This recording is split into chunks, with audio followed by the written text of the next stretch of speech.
Guys, welcome back new blog guys. तो I hope आप लोग अच्छा होंगे। तो हम आए इधर खेत की तरफ। तो आप लोग देख सकते हैं इधर पूरा हरियाली हरियाली है और मौसम भी बहुत अच्छा किया है। तो हम आए इधर शाम में इधर घूमने।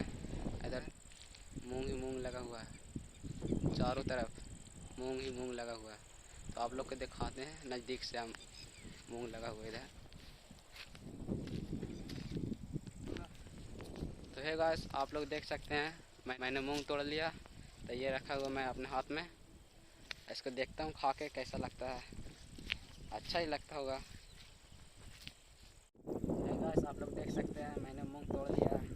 अब मैं इसमें देखता हूँ कैसा मूंग है ये।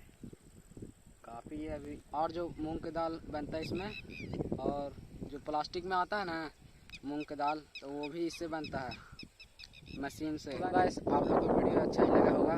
तो मेरा वीडियो देखने के लिए आप लोग को धन्यवाद। अगर वीडियो पसंद आया हो तो लाइक सब्सक्राइब जरूर कर देना। तो मिलते हैं नेक्स्ट वीडियो में। Okay bye.